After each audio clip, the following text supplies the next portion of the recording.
Est-ce que vous voyez bien mon écran?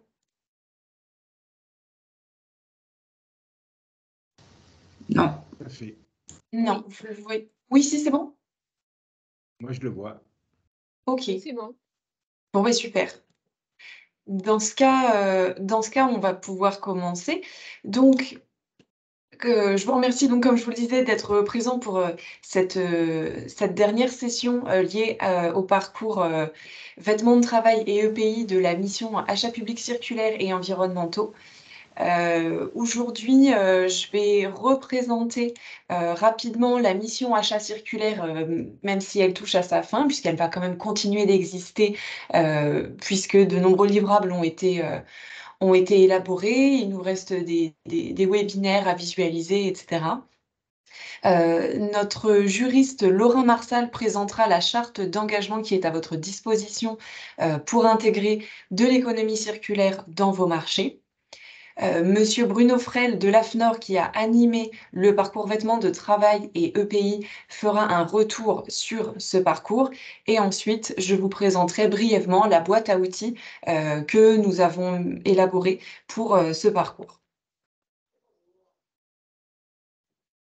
Donc pour commencer, je représente rapidement le GIP Maximilien, qui est un service public mutualisé d'administration électronique en Île-de-France, qui a l'objectif d'accompagner les acheteurs publics dans leur dématérialisation, mais aussi de rendre les marchés publics plus accessibles aux entreprises et notamment aux TPE et PME, et ce, en proposant des services gratuits aux entreprises. Le GIP Maximilien est aussi le réseau régional des achats responsables et en cette qualité, nous promouvons les achats responsables au travers de différentes missions que je vais vous présenter dans quelques minutes. Mais d'abord, je reviens sur notre portail de l'administration numérique. Et donc, il faut savoir que le Maximilien peut vous accompagner dans votre transformation numérique en vous proposant de nombreux outils et services de type profil acheteur, parapheur, etc. Et si vous êtes intéressé par, ce type, de service, je vous invite, à nous contacter à l'adresse contact@maximilien.fr pour en savoir plus. Donc en matière d'achat public, responsable, le GIP Maximilien peut vous proposer un accompagnement sur les volets social et environnemental par le biais de 3 missions. La mission d'appui au développement des clauses sociales, donc la MAX, la mission achats publics circulaires et environnementaux, la MAPS, qui nous réunit aujourd'hui, ainsi que le guichet vert. Donc, au travers de ces missions, mais aussi de manière plutôt transversale, on va vous proposer notamment des ateliers thématiques qui sont organisés de manière trimestrielle et qui traitent de nombreux sujets. Par exemple, le dernier atelier, qui date de décembre, traitait de la programmation et on a pu donc présenter, par exemple, le portail Approche, qui est un portail, piloté par l'État qui vous permet de partager vos projets d'achat, aux opérateurs économiques et de réfléchir en même temps, en amont à, solliciter par exemple des experts pour vous accompagner sur l'environnement, sur le social, réfléchir donc à votre stratégie achat donc voilà pourquoi on a traité de la programmation. On a fait aussi des ateliers sur, le sourcing, sur, l'économie de la fonctionnalité, l'économie de la fonctionnalité et de la coopération, sur l'indice de réparabilité. Enfin voilà, il y a beaucoup de thèmes qui sont étudiés. Et donc je vous ai mis un lien, vous aurez accès aux diapos, en fin de réunion. Je vous ai mis un lien pour accéder à ces ateliers et on propose également, bon alors les parcours et cycles, ça va être dans le programme de la MAP, auquel je vais revenir, juste après et on peut vous conseiller via nos 2 guichets. Nous avons un guichet régional des clauses sociales et un guichet vert, donc lui qui est plutôt sur, l'aspect environnemental et donc ce sont des services qui sont accessibles à tout acheteur public francilien et vous disposez de formulaires en ligne, donc je vous ai mis les liens là aussi, pour nous solliciter afin qu'on vous conseille pour intégrer des considérations sociales et ou environnementales dans vos marchés. Vous avez aussi de nombreuses ressources qui sont accessibles sur notre site internet en dehors de ce que je vous ai déjà présenté et également sur notre page YouTube. Donc vous pouvez vous abonner si vous le souhaitez et visionner des replays et autres types de vidéos. Je vous invite aussi à nous rejoindre sur la plateforme Rapine, puisque nous avons créé un espace d'échange spécifique pour les acheteurs publics franciliens. L'idée étant de vous réunir entre pairs pour échanger sur des thématiques qui pourraient vous rapprocher.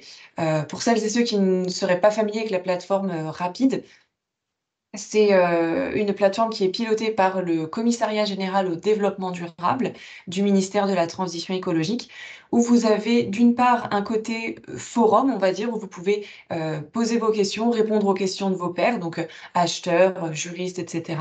Et vous avez aussi un côté centre de ressources avec, comme son nom l'indique, de nombreuses ressources à votre disposition et notamment euh, des, des documents pour vous aider à élaborer un spaceur.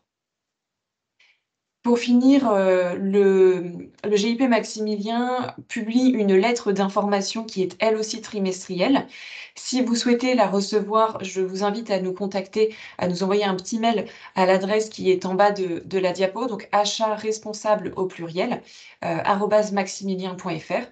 Et vous avez accès sur le site à toutes nos précédentes lettres d'information.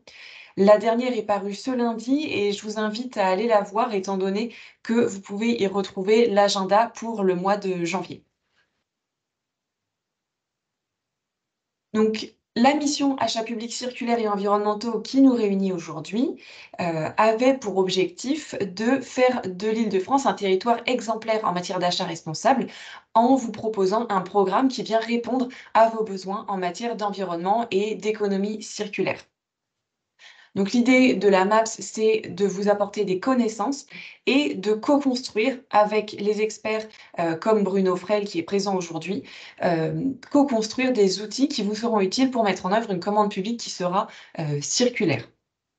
C'est un programme qui est soutenu et financé par l'ADEME, par la région Île-de-France, par la Direction régionale et interdépartementale de l'environnement, de l'aménagement et des transports et par la métropole du Grand Paris. Je remercie encore une fois chaleureusement nos financeurs pour cette belle mission que nous avons pu mettre en œuvre. Donc la MAPS se décline en une formation initiale que vous avez, enfin pour laquelle vous avez accès à des webinaires sur le site du GIP qui reviennent sur les, les essentiels, on va dire, de la commande publique circulaire et environnementale. Ensuite, des parcours plus spécifiques qui sont organisés par famille d'achat. Donc, nous avons fait un parcours sur le bâtiment et les travaux publics, un deuxième parcours sur le mobilier et les fournitures de bureau, un troisième sur les équipements électriques et électroniques, et pour finir, le parcours d'aujourd'hui, celui sur les vêtements professionnels et les équipements de protection individuelle. L'idée de segmenter comme ça par famille d'achat, c'est de vous aider à mieux maîtriser les enjeux spécifiques à chacune de ces familles d'achat et ensuite de mettre en œuvre une stratégie d'achat qui va vous permettre d'acheter de manière circulaire et environnementale. L'idée étant bien sûr que la stratégie que vous allez adopter pour ces familles d'achat soit transposable à d'autres segments d'achat, bien sûr. Et bien sûr, vous avez accès à tous les replays des précédents parcours, ainsi qu'à des boîtes à outils qui ont été élaborées à chaque fin de parcours sur notre site internet. Et vous avez aussi une boîte à outils plus généraliste sur l'économie circulaire de manière générale et les leviers pour l'intégrer dans la commande publique. Donc pour vous présenter très rapidement sur les rubriques sur le site internet, donc vous avez la rubrique mission achat circulaire et vous avez ensuite dans ce sous-menu la charte d'engagement que va vous présenter Laura dans quelques minutes, donc notre juriste. Vous avez un lien vers les parcours, les replays et les boîtes à outils et d'autres ressources si vous le souhaitez. Donc voilà pour la présentation du GIP Maximilien et de la MAPS et je vais laisser la parole pour la présentation de la charte d'engagement. Voilà. Okay, merci. Alors bonjour à tous, j'espère que vous m'entendez bien. Alors aujourd'hui, je vais vous présenter la charte d'engagement pour une commande publique circulaire qui a été réalisée dans le cadre du parcours de la MAPS. Cette charte, elle vous est proposée par le GIP Maximilien en collaboration avec le cabinet SCOV Avocat. Elle est librement téléchargeable sur le site internet du GIP Maximilien. Afin de vous présenter plus généralement cette charte, mon propos va se décomposer en 2 temps. Quels sont les objectifs qu'elle poursuit et quel est son contenu. Cette charte d'engagement, elle a pour objectif de faire progresser les différents acheteurs dans leur pratique afin de développer une commande publique qui soit davantage circulaire. En effet, vous n'êtes pas sans ignorer qu'actuellement, la commande publique est un véritable levier pour promouvoir aussi bien l'inclusion des considérations sociales comme environnementales au sein de la commande publique. Et ce, afin de faire face notamment aux enjeux sociétaux contemporains. Ainsi, cette charte permettra aux différents acheteurs signataires d'orienter leur action vers une économie circulaire. Et ce, en développant un système économique d'échange et de production qui tient compte du cycle de vie des produits, mais également afin de diminuer l'impact environnemental qui s'en rapporte. Schématiquement, la charte, elle concourt à un double objectif de sensibilisation des acheteurs, notamment par la promotion de bonnes pratiques permettant l'essor d'une innovation forte et également en incitant à prendre des mesures, les mesures qui sont nécessaires pour faire respecter les obligations législatives et réglementaires présentes, mais également afin de préparer les acheteurs aux futures échéances et obligations qui seront les leurs. Dès lors, le contenu de la charte se décompose en 6 engagements. Pour en citer quelques-uns, il y a interroger systématiquement ce besoin, acquérir des biens éco-conçus, réduire et exclure le plastique, ou encore inscrire sa démarche d'achat dans le cadre de l'économie de la fonctionnalité. Chacun de ces engagements, il va donc comprendre un objectif qui est spécifique.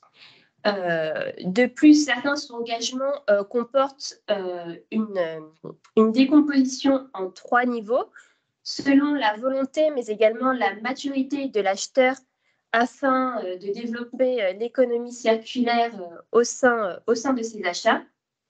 Ainsi, les différents niveaux, les 3 niveaux d'objectifs croissent selon leur niveau d'exigence.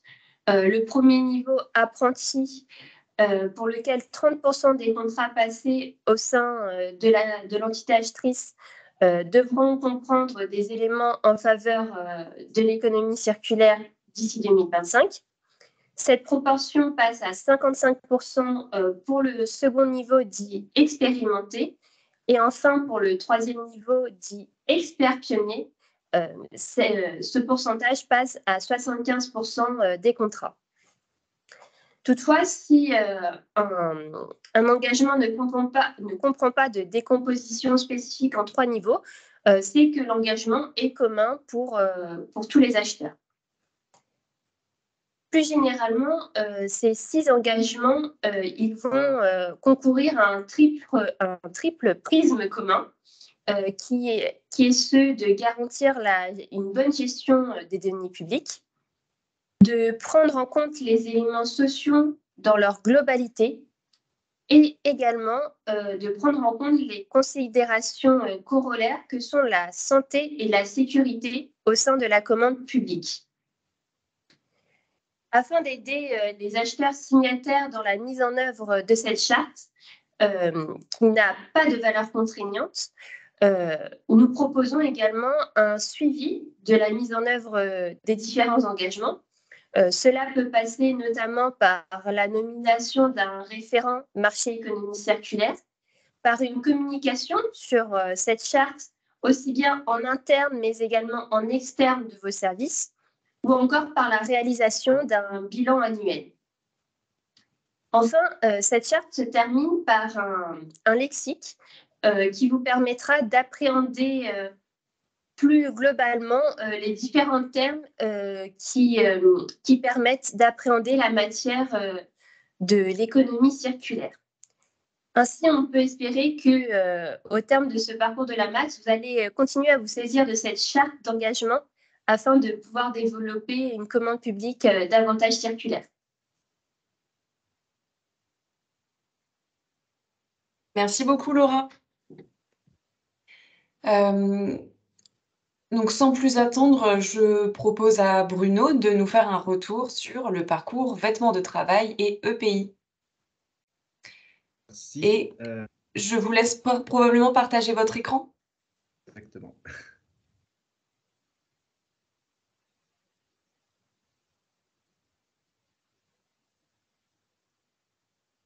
Est-ce que vous voyez ma présentation? Oui. Oui. Alors, bonjour à toutes et à tous. Alors, déjà, je vous présente tous mes voeux pour cette nouvelle année. Je tenais aussi à remercier, peut-être avant ma présentation, tous les participants aux ateliers, des personnes qui se sont mobilisées pour concevoir un petit peu les travaux que je vais vous présenter maintenant. Et puis, un petit remerciement aussi à Maximilien et puis à tous ses partenaires financiers pour pouvoir mener à bien cette mission. Voilà, alors je vais vous faire une restitution donc, de la série des 3 ateliers qu'il y a eu autour. Alors, il y a eu 2 ateliers puis une réunion de lancement. C'est pour ça que je parlerai de 3 ateliers sur ce programme donc, sur les équipements de protection individuelle et les vêtements de travail. Alors, comment s'est passé un petit peu comment s'est organisé un peu ce dispositif et ce programme. Donc, je vous disais 3 étapes. Première réunion de sensibilisation où on a parcouru un petit peu des généralités, mais qui sont importantes, à savoir déjà essayer de bien comprendre un petit peu ce que c'était que les achats responsables, quels enjeux on devait couvrir, parce que c'est vrai que les enjeux sont quand même relativement larges, parler un peu du contexte normatif et réglementaire. Et puis, on a travaillé après autour de la norme ISO 20400. Alors, cette norme ISO 20400, je pense que certains et certaines d'entre vous la connaissent bien. Pour les autres, c'est un document qui est quand même très intéressant, qui s'adresse aussi bien aux acheteurs publics et privés. Et pour les acheteurs publics, elle va être importante, je dirais triplement importante, parce qu'elle va vous permettre, vous aider à déployer le PNAD.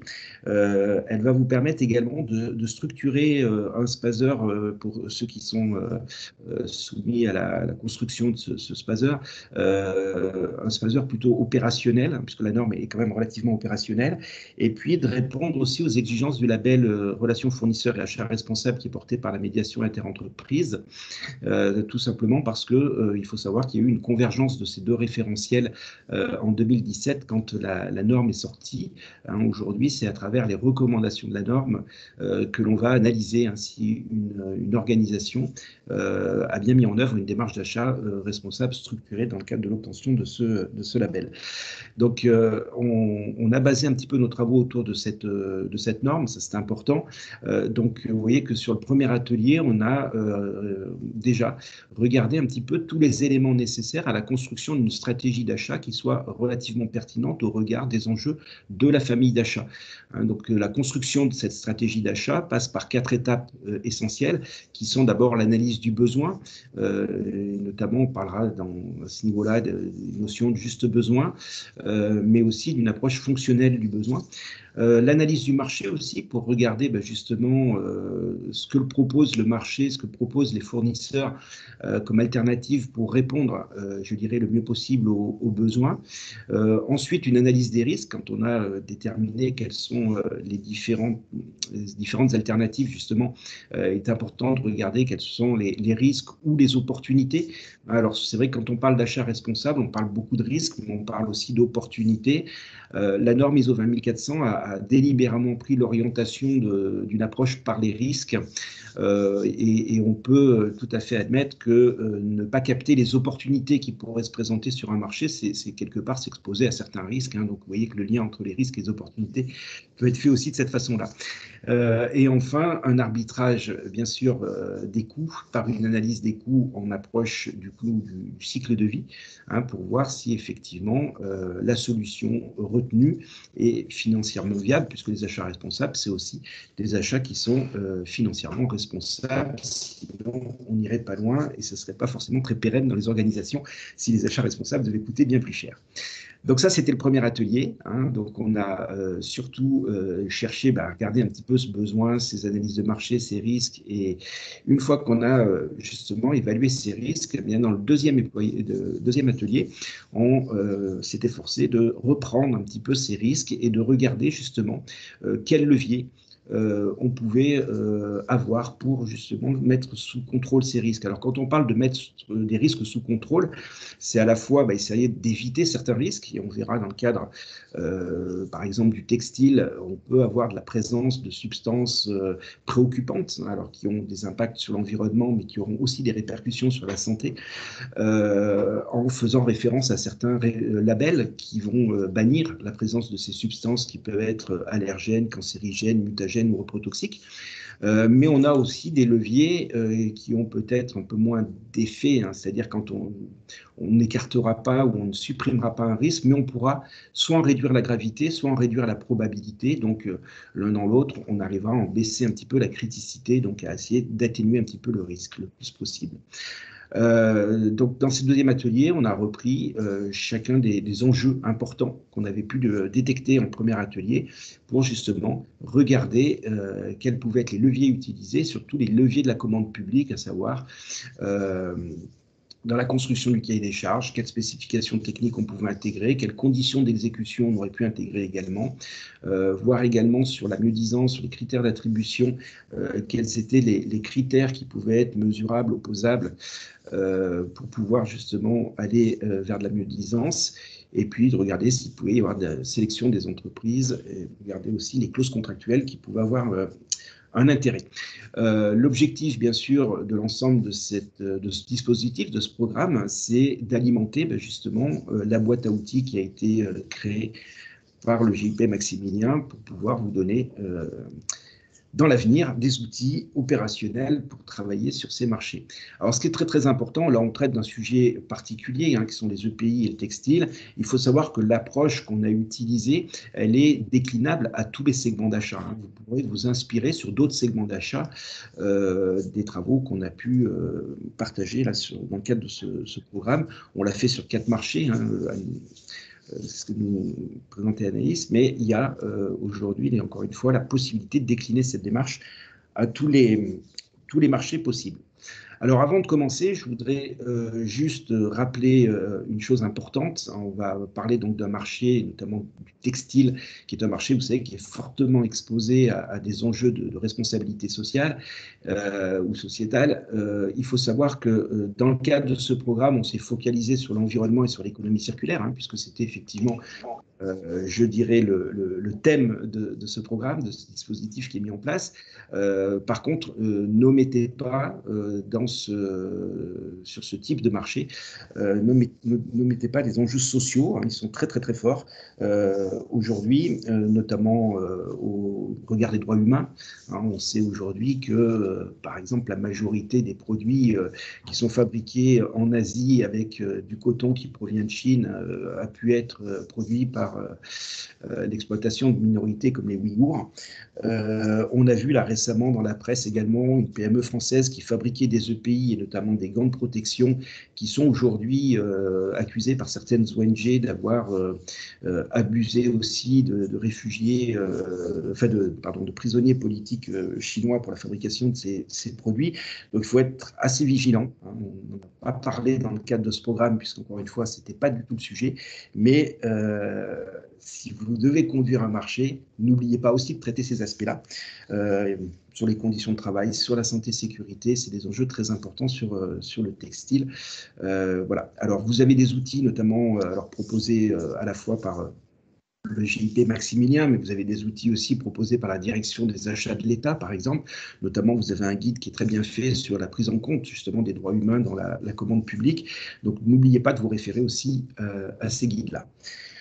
Voilà pour l'introduction. Alors, on va regarder. Alors, ce que je vous propose, comme vous êtes un petit peu nombreux, je vais dérouler un petit peu ma présentation et puis on gardera un temps d'échange à la fin. Donc, si vous avez des questions, notez-les dans le petit chat et on reprendra les questions à la fin pour que je puisse y répondre. Alors, comme je vous l'ai dit, comme on s'est appuyé sur les recommandations de la norme ISO 20400 pour conduire ces travaux, eh bien, on s'est appuyé, je dirais, sur le schéma que je vous présente ici, qui est un schéma donc présenté dans cette norme et qui va permettre justement de construire une stratégie d'achat. Alors, je rappelle qu'une stratégie d'achat, qu'une stratégie d'achat, c'est la manière d'obtenir le meilleur résultat possible. Et ça passe d'abord par l'analyse des besoins, donc l'analyse du besoin qui est exprimée par généralement un client interne, par un prescripteur. Il est important de prendre en compte, et même obligatoire dans le cadre de la commande publique, de prendre en compte le développement durable, des enjeux de RSE dans la caractérisation de son besoin. Donc une fois que ce besoin est exprimé, il va falloir déjà se poser cette question sur le juste besoin, c'est ce que je vous disais, ou sur une approche fonctionnelle du besoin. On y reviendra juste après. Une fois qu'on a fait cette première étape, ça va être justement cette analyse des risques. Cette analyse des risques qui va être conduite, donc c'est repérer sur le segment d'achat quels peuvent être les risques potentiels auxquels on est exposé. Alors, c'est un exercice que les entreprises connaissent bien aujourd'hui, puisque aujourd'hui, ça concernait que les grandes entreprises. Vous savez qu'il y a le devoir de vigilance en France qui oblige les entreprises justement à avoir une visibilité plus profonde de leur chaîne d'approvisionnement et notamment d'anticiper l'identification des risques pour pouvoir les mettre sous contrôle, évaluer leurs fournisseurs au regard de ces risques et mettre des plans d'action surtout pertinents au regard de ces risques. Donc, cette approche sectorielle est très importante sur les risques puisque c'est vraiment cette approche qui va vous permettre derrière d'avoir une démarche achat responsable qui est pertinente au regard des enjeux. Je prends un exemple très simple. Si je dois travailler, par exemple, sur de la prestation intellectuelle, est-ce que je vais perdre beaucoup de temps sur la partie environnementale? Peut-être pas. Je pense qu'il y a des enjeux éthiques ou des enjeux sociaux beaucoup plus importants. Par contre, là, quand on est sur le textile, on a des enjeux, effectivement, qui sont beaucoup plus larges, avec des enjeux environnementaux très importants, mais aussi des enjeux sociaux, comme je le disais en introduction. Donc, cette étape, elle est primordiale. L'analyse du marché, c'est une analyse bien sûr qui va permettre de détecter quelles sont les alternatives proposées par les fournisseurs pour répondre aux besoins. Alors j'ai un exemple souvent que j'avais repris pour ceux qui avaient suivi les réunions de lancement, un exemple très simple sur les tondeuses à gazon. On n'a pas besoin d'une tondeuse à gazon, on a besoin de couper de l'herbe et il existe d'autres alternatives à la tondeuse à gazon qu'il va falloir justement détecter et c'est cette analyse de marché, ce sourcing qui va permettre de pouvoir le faire. Bien sûr, comme je le disais aussi en introduction, l'analyse des coûts est primordiale. Donc, la norme incite effectivement, mais le Code des marchés publics aussi, donc vous voyez qu'il y a vraiment un lien entre cette norme et le Code des marchés publics, incite effectivement à la prise en compte du cycle de vie, c'est-à-dire une démarche en coût global. Alors, c'est vrai que quand on parle de coût global, on parle souvent de TCO, du coût total de possession, le Total Cost Ownership, mais dans la norme ISO 20400, pour ceux qui la connaissent, on parle du coût du cycle de vie. C'est une démarche beaucoup plus ambitieuse puisqu'on va essayer d'aller prendre en compte aussi le coût des externalités. Alors certaines, c'est possible puisqu'on peut arriver à les monétariser. Certaines externalités sont plus compliquées à prendre en compte, mais au moins de mener cette réflexion, c'est relativement important.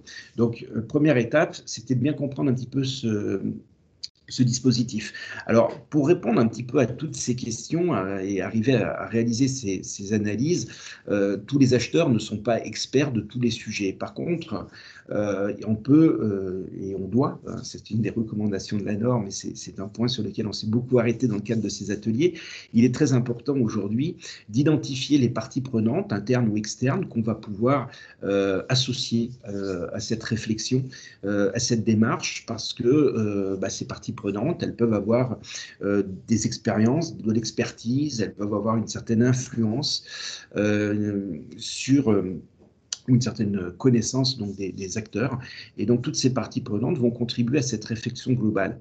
Et je peux vous garantir que même si on n'est pas expert de tous ces sujets, eh bien, la force, je dirais, d'une réflexion collective autour de ces problématiques, on est souvent surpris par le travail qu'on arrive et les éléments qui arrivent à sortir de cette réflexion collective.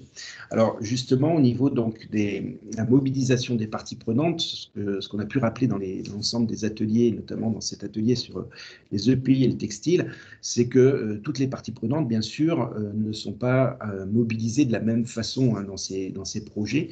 Donc c'est très important, encore une fois, de mobiliser ces parties prenantes, donc de les identifier, de les mobiliser, et par contre, de bien respecter un petit peu, je dirais, le niveau d'implication de ces dernières, puisque l'objectif n'est pas de mettre 50 personnes autour d'une table, puisqu'on n'avancerait pas réellement, mais de voir qu'il y a des parties prenantes avec lesquelles on va échanger de l'information.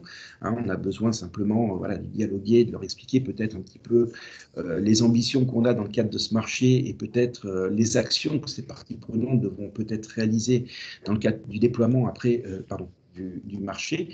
Il y a des parties prenantes qu'on va consulter, hein, et dans le cadre dans le cadre du textile, si je ramène ça au textile, puisqu'on a conduit ensemble cette réflexion, au niveau de la consultation, par exemple, ça peut être les usagers, les utilisateurs des vêtements de travail, voir un peu quelles sont leurs attentes. Ils ont l'expérience d'avoir utilisé peut-être jusqu'à présent des vêtements de travail. Ils ont peut-être trouvé des avantages et des inconvénients sur les équipements qu'ils pouvaient avoir jusqu'à présent, et c'est important peut-être pour bien répondre à leurs besoins, aussi de les interroger, de les consulter. Il y a la collaboration. La collaboration, c'est les personnes qui vont justement amener cette expertise pour pouvoir définir justement les enjeux qu'il va falloir couvrir et détecter ces enjeux et savoir comment on va pouvoir les couvrir. Ça peut être la médecine du travail, par exemple, quand on parle de pays, ça peut être des organisations comme l'INRS, etc.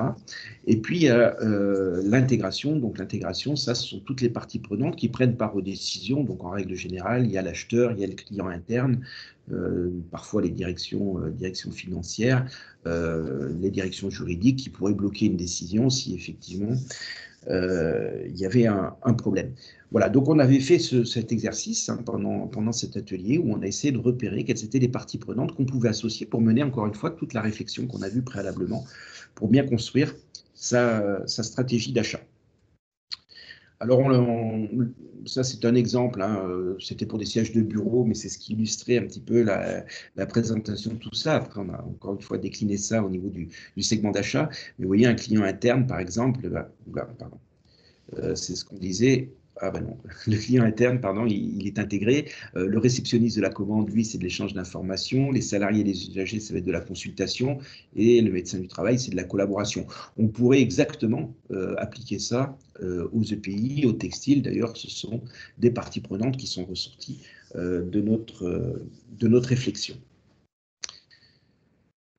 Voilà, donc comment on avait procédé, hein. On a listé des parties prenantes, on a essayé de regarder un petit peu quel était leur niveau d'influence, et puis au regard de la partie prenante, au regard de cette influence, comment on va les impliquer, est-ce qu'on va échanger des informations. Donc je vous ai mis ce petit document tout simplement parce que vous pouvez vous inspirer de ce document chaque fois que vous allez lancer un nouveau marché en disant quelles sont les parties prenantes que j'ai intérêt à associer à ma réflexion pour avoir une stratégie d'achat encore une fois, la plus robuste et la plus pertinente possible. Alors, on va parcourir maintenant ces quatre étapes, hein, cette réflexion qu'il va falloir mener justement avec ces parties prenantes. Donc, quand on parle de l'analyse du marché, je vous le disais tout à l'heure, il y a déjà le juste besoin, hein. On dit très souvent et à juste titre que le produit qui a le moins d'impact, finalement, c'est celui qu'on n'utilise pas et qu'on n'achète pas, donc qu'on ne fabrique pas. Hein, c'est celui qui a le moins d'impact sur l'environnement et en plus, économiquement parlant, c'est finalement celui qui est le plus intéressant possible. Là, on est en train de parler de vêtements de travail, de santé, de sécurité des travailleurs dans le cadre des EPI. Donc, il est clair que s'il y a besoin d'équipements professionnels, on ne va pas se poser la question. Il va falloir équiper les collaborateurs des vêtements professionnels. D'accord? Mais cette notion de juste besoin, quand même, gardez-la en tête parce qu'il y a beaucoup de segments d'achat sur lesquels on peut arriver à réduire un petit peu ses consommations. Alors, déjà, au niveau du marché, on peut acheter des EPI, des vêtements de travail. Aujourd'hui, il y a aussi des offres de location-entretien.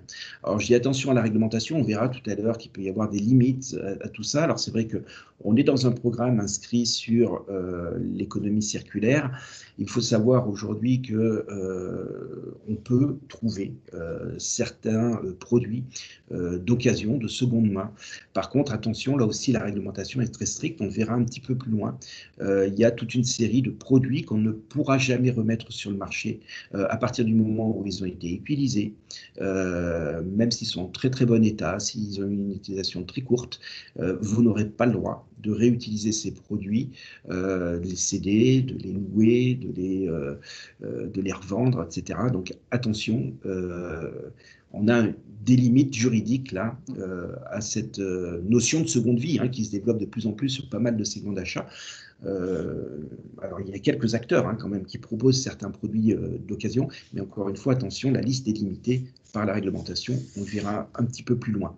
On avait beaucoup plus de facilité, par exemple, sur les équipements électriques et électroniques, où là, on voit que c'est effectivement, dans le cadre de l'économie circulaire, la seconde main, le reconditionnement de produits est beaucoup plus facile et fréquent. Alors, pour tout ce qui est achat de pays et de vêtements de travail, ce qui est très intéressant, c'est que aujourd'hui, vous avez des référentiels qui existent. Alors, il va falloir d'abord identifier ces référentiels. Alors, tous les outils qui sont à votre disposition vont vous permettre justement de les repérer plus facilement. Attention à la pertinence des référentiels. Il y a quelque temps, on avait fait une petite étude pour regarder tous les petits pictogrammes qu'on pouvait trouver autour des produits textiles. On en avait à peu près dénombré 70. Dans les 70, il y en a une grosse partie qui sont des autodéclarations. Donc, je ne dis pas forcément, je ne veux pas me faire juge, mais attention, il y a beaucoup de référentiels sur lesquels on n'a aucune visibilité, on ne sait pas vraiment sur quels critères ils sont établis, et puis c'est souvent la personne qui définit le référentiel qui va attester que son produit y répond. Il n'y a aucun contrôle indépendant. Donc attention à ces autodéclarations. On n'en parlera pas, nous, forcément. On va s'appuyer effectivement sur des référentiels beaucoup plus connus. Alors, dans le vêtement, vous avez ce référentiel Ecotext 100, par exemple, qui va bannir la présence de certaines substances préoccupantes dans les vêtements.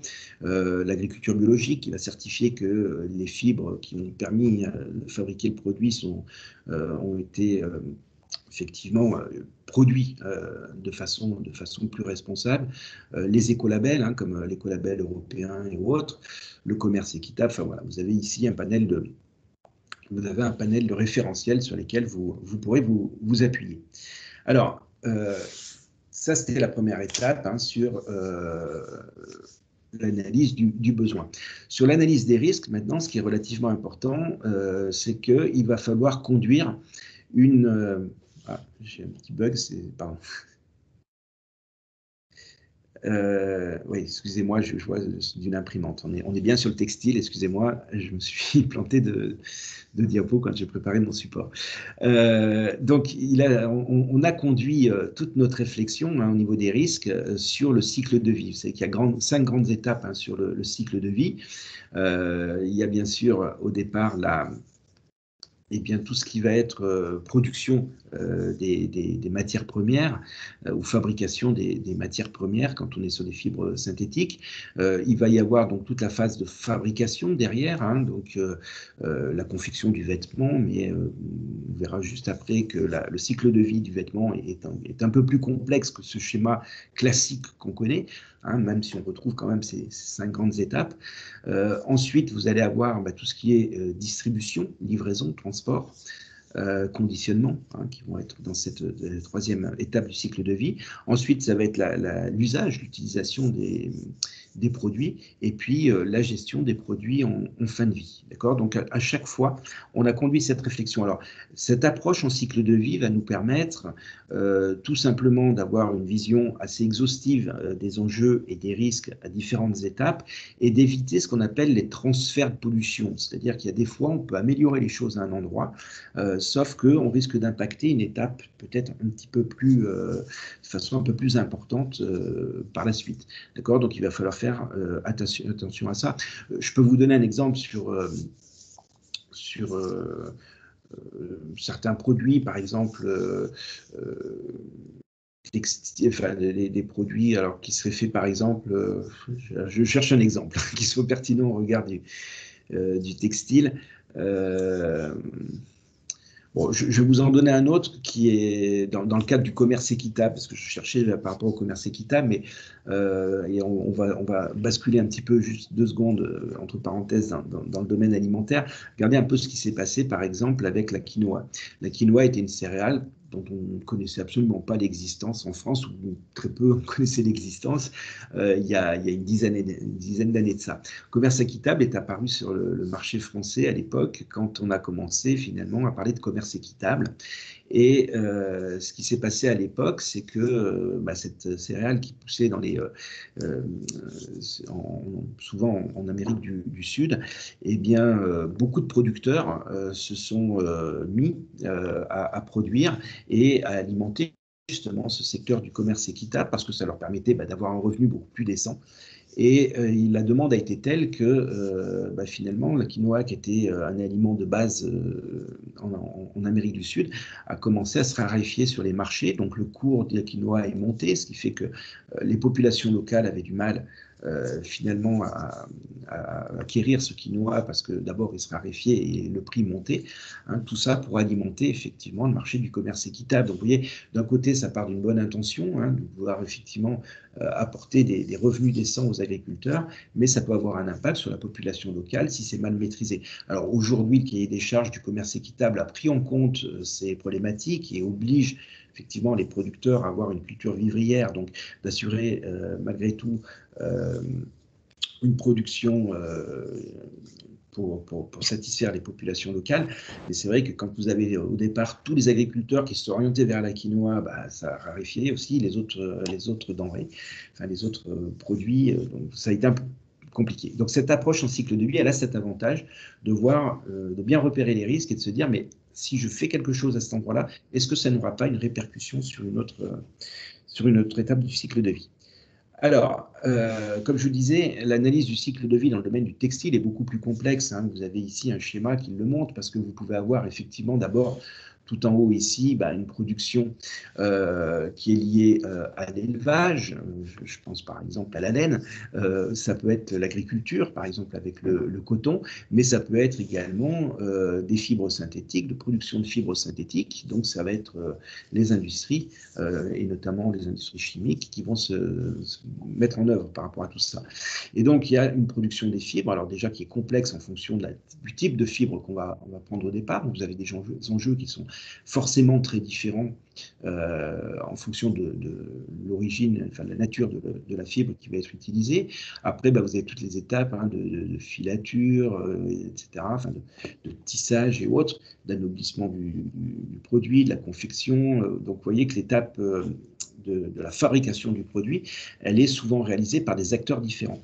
Donc c'est un peu toute la problématique sur ce secteur d'activité, c'est qu'on est sur des produits qui s'inscrivent dans des chaînes d'approvisionnement souvent très éloignées et souvent très complexes.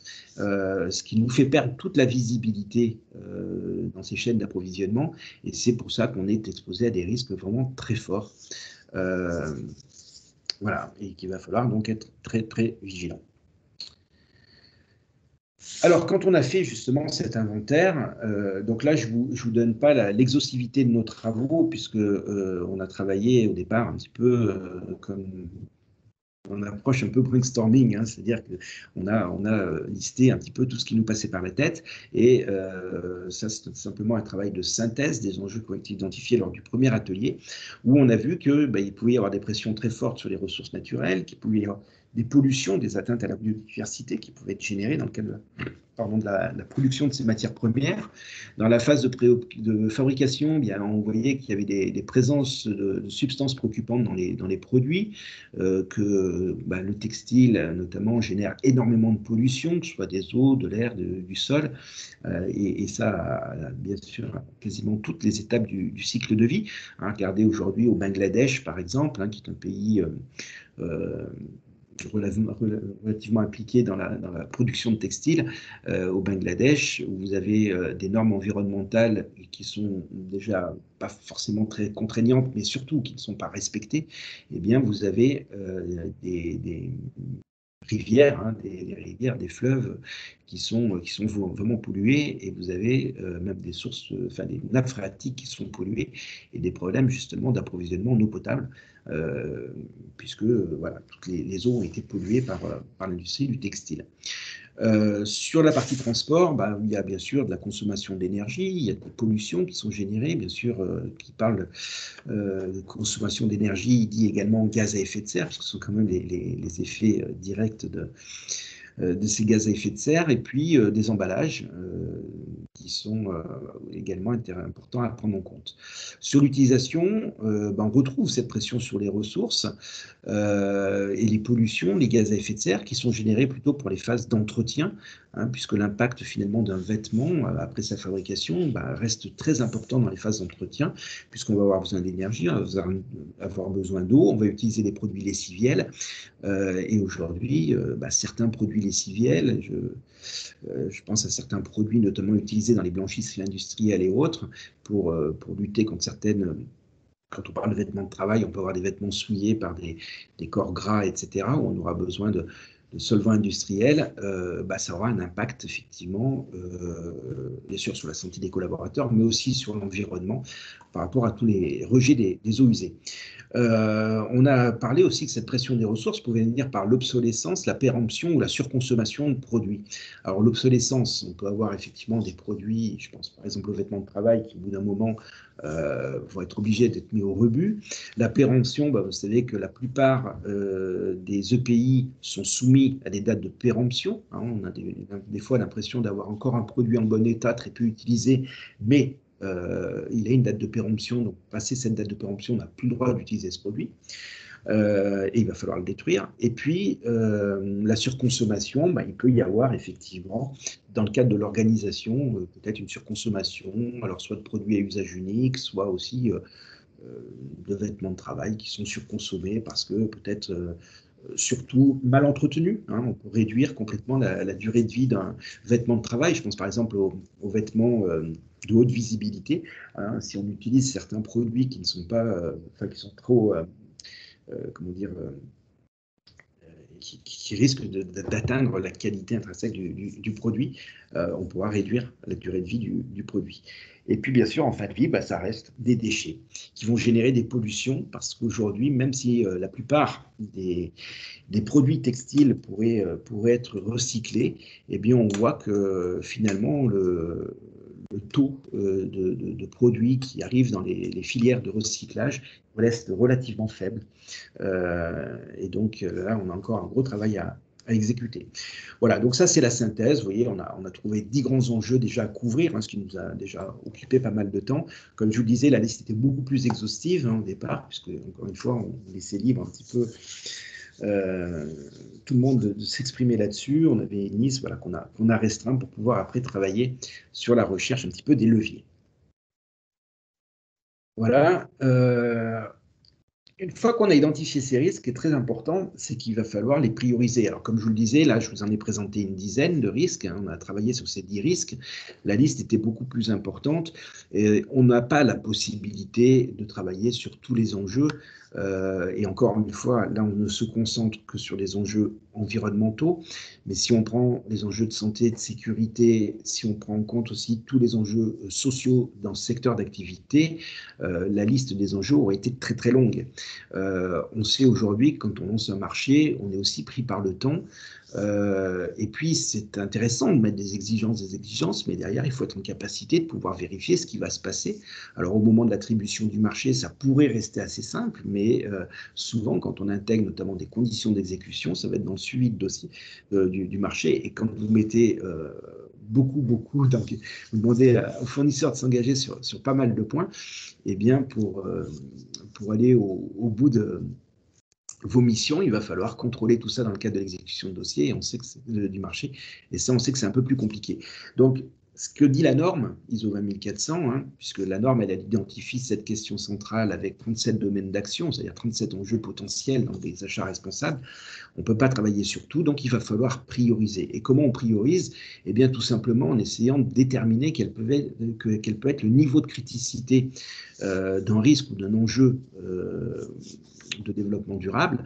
Et comment on va faire ça? C'est simplement confronter la gravité d'un risque et sa probabilité. On peut avoir des risques très graves mais très peu probables, et donc on pourra admettre que ces risques sont acceptables. Par contre, on peut avoir des risques qui sont graves et fortement probables. Je prends l'exemple du travail des enfants dans le domaine du textile. C'est un enjeu qui est très grave et qui est fortement probable aujourd'hui quand on est sur des chaînes d'approvisionnement qui se localisent un petit peu dans des pays low cost. Voilà. Ce qui est très important après, hein, c'est qu'une fois que vous avez une gravité autour d'un risque, qu'est-ce qui va vous permettre de mettre sous contrôle ces risques-là? C'est les actions que vous allez mettre en place, les engagements que vous allez demander aux fournisseurs, les exigences peut-être que vous allez fixer dans vos cahiers des charges qui vont fermer encore une fois la porte à certains risques ou réduire certains risques. Donc, pour calculer le risque net, il va falloir justement prendre en compte toutes ces actions et essayer d'atteindre le niveau le plus acceptable possible du risque par ces actions. Alors, quel que soit, je dirais, le risque que vous voulez couvrir et quel que soit le levier sur lesquels vous allez vous appuyer, gardez quand même en tête que le risque zéro n'existe pas. Il peut toujours y avoir de la contrefaçon et on ne pourra peut-être pas forcément le détecter. Il peut y avoir aussi certaines personnes qui vont aller contrefaire certains référentiel, enfin pictogramme ou autre. Donc voilà, il faut être très très prudent. On verra tout à l'heure qu'il y a des modes de preuve qui sont importants sur lesquels on peut s'appuyer quand même pour vérifier les allégations des fournisseurs quand vous allez leur mettre des engagements qui devront vous prouver qu'ils répondent à ces engagements-là. On verra tout à l'heure qu'il y a des modes de preuve intéressants sur lesquels vous allez pouvoir vous appuyer.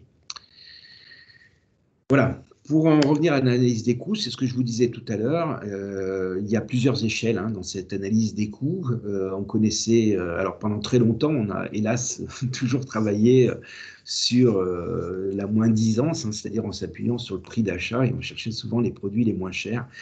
Pendant des décennies, on a fait ça et on voit où ça nous a mené, puisque aujourd'hui, si on parle d'achat responsable, c'est peut-être qu'il y a eu un peu trop de dérives.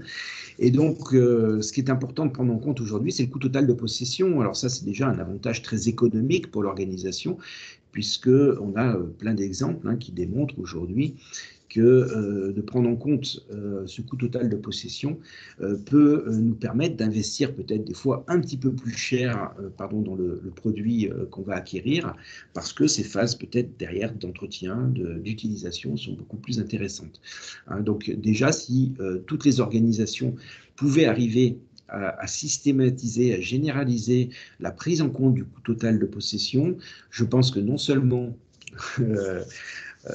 je dirais économiquement parlant, les finances publiques se porteraient beaucoup mieux, mais surtout, ça permettrait de monter peut-être son niveau d'ambition en termes de RSE, puisque ça permettrait de monter son niveau d'exigence, peut-être de dépenser plus, encore une fois, au niveau de l'acquisition, pour être beaucoup plus performants sur les coûts d'utilisation qui sont généralement très importants selon les produits qu'on acquiert.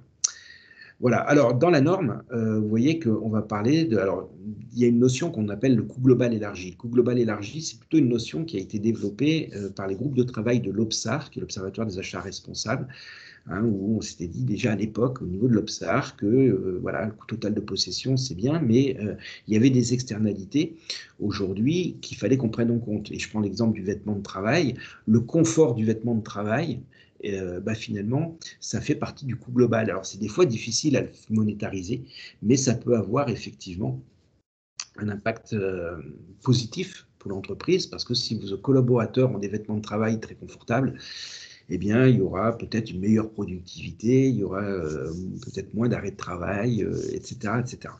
D'accord? Donc, prendre en compte ces externalités peuvent être intéressantes. Dans la norme ISO 20400, on ne va pas aller jusque-là, on parle d'externalités environnementales et sociales qui ne sont pas forcément portés par l'organisation, mais plutôt portés par la société. Alors c'est important, vous voyez, le réchauffement climatique aujourd'hui, bah, c'est la société, la planète qui en pâtit. Hein, alors tout le monde est acteur en essayant de réduire un petit peu ces émissions de gaz à effet de serre, mais toutes ces gaz à effet de serre qui sont émis viennent impacter, je dirais, l'ensemble de la société. Vous prenez aussi la pollution dont je vous parlais, par exemple au Bangladesh, des rivières. C'est pas l'organisation. Alors en France, on a le code de l'environnement qui pénaliserait peut-être une entreprise qui serait responsable, acteur d'une pollution importante et qui ne respecterait pas la réglementation. Mais dans beaucoup de pays, ben, effectivement, c'est pollué, mais c'est presque une fatalité, quoi. Voilà. Et personne n'est forcément pénalisé, si ce n'est la population locale qui ne peut pas s'approvisionner en eau potable. Dans tous les cas, les entreprises ne sont pas forcément pénalisées par rapport à ça. Donc ça, ce sont des externalités qui ne sont pas portées par l'organisation elle-même, qui n'ont pas d'incidence financière sur l'organisation, mais qui impactent, encore une fois, toute la société. Et là, on trouve des externalités qui, pour certaines, pourraient être monétarisées. On arriverait effectivement à établir un coût, ce qu'on a essayé de faire avec le carbone, quand on parle de 80 €, 100 € la tonne, etc. On a essayé de trouver des valeurs tutélaires qui nous permettent de monétiser ces émissions carbone, mais prenez les atteintes à la biodiversité, aujourd'hui c'est très très difficile à évaluer, donc à pouvoir prendre en compte financièrement parlant. Mais c'est toujours important quand même d'avoir cette notion en tête, parce que voilà, on sait que quelque part notre achat, il va avoir des impacts qui vont au-delà de ce qu'on peut facilement identifier, parce qu'ils impacteraient directement l'organisation pour laquelle on travaille. Voilà, donc on avait aussi parcouru un petit peu les coûts potentiels qu'il pouvait y avoir, donc, et qui pouvaient être pris en compte dans le cadre de l'achat, par exemple, de vêtements de travail. Et donc, vous voyez les tests des produits, les prix d'achat, la personnalisation du vêtement de travail ou le flocage, l'essayage, les retouches, l'ajustement, les frais logistiques, le stockage, l'entretien, la réparation, l'obsolescence et la péremption, le coût du traitement en fin de vie, etc. Donc tout ça, ce sont des coûts directs. Il y a des coûts indirects qui peuvent être générés pour l'organisation, donc le coût des accidents de travail, si les EPI ne sont pas de bonne qualité, mais les accidents aussi liés peut-être... je vous parlais du confort. Le confort, il a aussi son importance, parce que si vous faites des travaux en hauteur et que vous êtes engoncé dans un vêtement de travail, vous avez du mal à vous mouvoir, en cas de problème, vous aurez peut-être du mal à vous... comment dire, à ne pas tomber, par exemple. Donc, vous voyez, il peut y avoir des accidents de travail, il peut y avoir de l'absentéisme. Si vous avez des produits bourrés d'allergènes et que les gens sont allergiques à certaines substances chimiques, il pourrait y avoir de l'absentéisme. De la baisse de productivité, encore une fois, qui peut être liée aussi par rapport au confort du vêtement de travail. Et puis, l'image qui est véhiculée et perçue à la fois pour les collaborateurs, mais aussi par vos parties prenantes externes. Quand vous avez les employés d'une commune, par exemple, qui interviennent au sein au milieu des citoyens, s'ils ont effectivement des tenues avec un petit logo, commerce équitable, produits biologiques, etc., ça montre aussi les engagements de l'organisation, et ça permet aussi de montrer que vous êtes aligné aux engagements que vous avez pris dans la politique globale de votre organisation. Vous avez des externalités, et ça, c'est toutes ces externalités qu'on n'arrive pas aujourd'hui forcément à chiffrer, et qui ne sont pas surtout portées par l'organisation. C'est les impacts environnementaux de la fabrication, donc la pression sur les ressources, la biodiversité, les déchets qu'on génère. Alors, bon, il y a une loi en France sur pollueur-payeur, donc on pourrait penser que les déchets sont bien pris en compte par l'organisation, mais pas tout le temps. La pollution, les gaz à effet de serre, les impacts sur la santé publique, les emplois sur le territoire, tout ça, ce sont des externalités qui sont, en tous les cas, dont il faut être conscient, en tous les cas, même si on n'arrive pas, encore une fois, à monétiser tout ça ou à monétariser tout ça. Plus on s'avance, vous avez vu, plus la difficulté à prendre en compte et à déterminer des coûts, ça se complique. Déjà, quand on arrive sur les coûts indirects, c'est déjà un petit peu plus compliqué que quand on est dans les coûts directs. Alors, ce que je vous propose maintenant, c'est de reprendre un petit peu les enjeux qu'on a vus tout à l'heure, ce qu'on a ramené, les 10 enjeux sur le cycle de vie sur lesquels on s'est arrêté. Donc le premier, c'était des pressions sur des ressources naturelles. Eh bien, si on regarde un petit peu quels sont les leviers qu'on va pouvoir prendre en compte pour justement essayer de limiter le plus possible ces pressions sur ces ressources naturelles, eh bien, on va pouvoir adopter déjà, demander en tous les cas aux fabricants d'adopter une démarche d'éco-conception en s'appuyant sur une norme ISO. Hein. Excusez-moi, je suis de la FNOR, donc j'utiliserai beaucoup les normes, mais c'est quand même des outils très intéressants. Cette norme ISO 14062 qui va définir un petit peu ce que c'est que l'éco-conception. Et donc, on pourrait demander effectivement aux fournisseurs eh bien d'adopter ces démarches parce que ça veut dire eh bien, effectivement essayer de réduire le plus possible l'impact environnemental et surtout les pressions sur les ressources de ces produits. Ça peut être l'utilisation, par exemple, de fibres synthétiques reconditionnées. On arrive à faire aujourd'hui des tenues de travail avec des bouteilles d'eau, par exemple, recyclées, etc. etc. On va pouvoir utiliser des matières issues du recyclage, de matières biosourcées ou sélectionner des produits issus de réemploi. On va pouvoir optimiser l'usage du tissu pour la création, par la création de patronage zéro déchet, sans chute de tissu. Donc, tout ça, ça découle hein, de l'éco-conception. Hein. L'éco-conception, c'est vraiment ici le levier un peu chapeau qui peut après se décliner sous différents angles. Alors, généralement, aujourd'hui, aller imposer à un fabricant de textiles de mettre en place de l'éco-conception, c'est un petit peu compliqué. C'est un petit peu compliqué. Pourquoi? Parce que on n'a pas forcément d'influence, surtout au niveau d'une collectivité, sur un fabricant de vêtements ou sur un...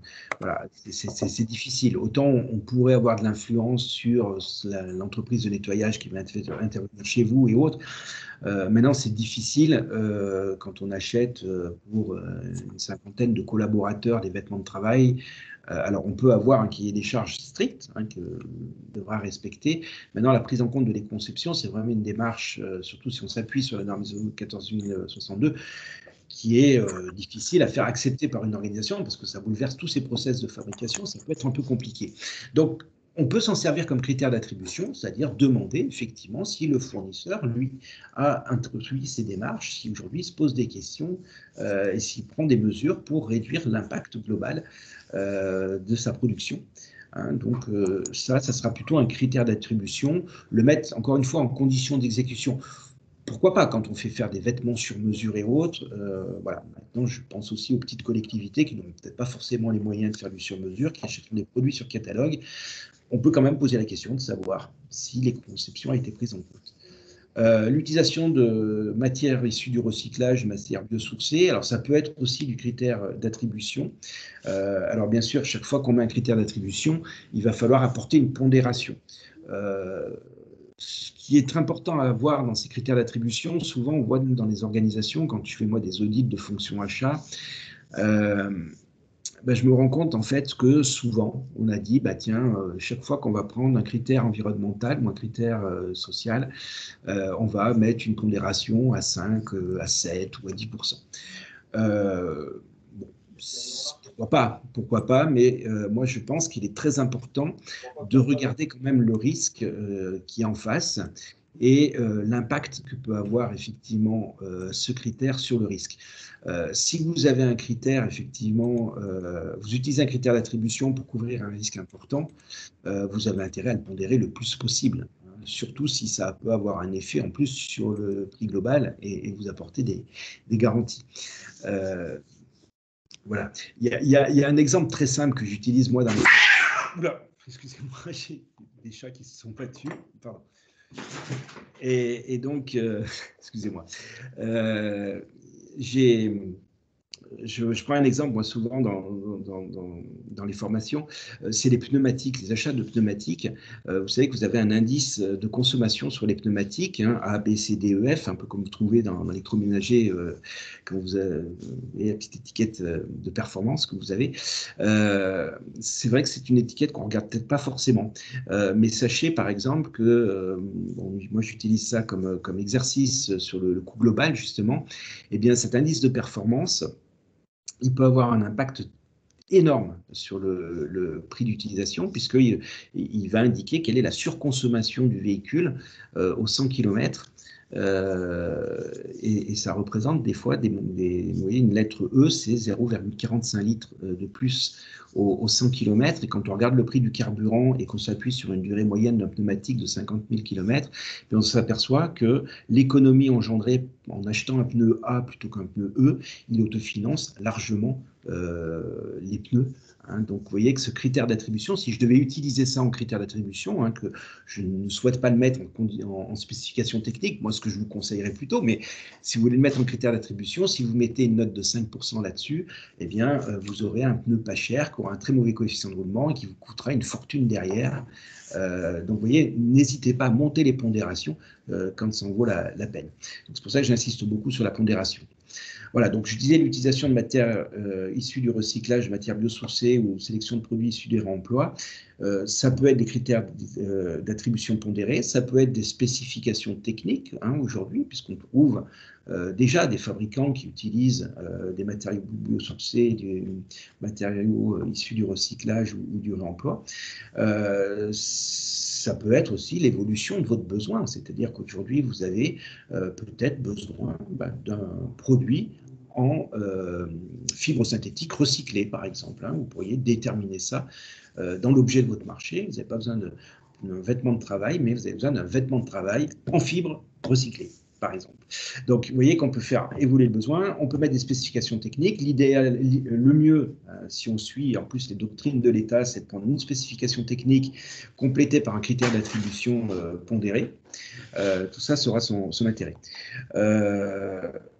Sur l'optimisation de l'usage, ça pourrait être des critères d'attribution pondérés, des conditions d'exécution, mais ça aussi, ça dépendra votre niveau d'influence sur le fournisseur. Est-ce que vous faites des produits sur mesure? Si oui, vous allez demander effectivement eh bien, ce que les patrons des vêtements de travail soient inscrits dans ce patronage zéro déchet, hein, qui est aujourd'hui une démarche qui est mise en œuvre par certains fabricants de textiles. Alors, si on regarde... je regarde l'heure surtout, la pression sur les ressources naturelles, toujours. Il y a, comme quand le levier est possible, le recours à la location, hein, l'entretien de vêtements au travail de pays. Donc là, on est bien dans l'évolution du besoin.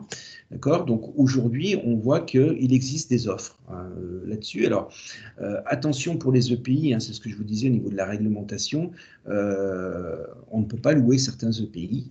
Hein, puisque la location, l'objectif, c'est effectivement une utilisation partagée. Hein, et on verra qu'on a certains produits ne pourront pas être loués. Donc vous voyez qu'on peut donc faire de l'achat de produits. Hein. On va pouvoir, à un moment donné, réparer les EPI.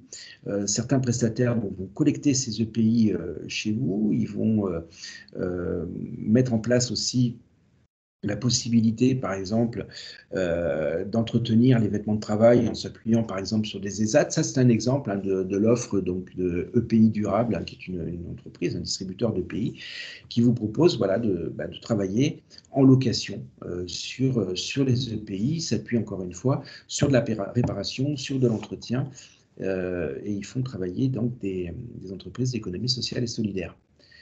Faire attention sur les EPI, hein, la réparation ne permet pas de rallonger la date d'expiration hein, du produit. Ça, c'est une petite parenthèse juridique, mais voilà, c'est pas parce que vous faites réparer un EPI que vous pourrez allonger sa durée de vie. Hein, la date limite d'expiration reste la même.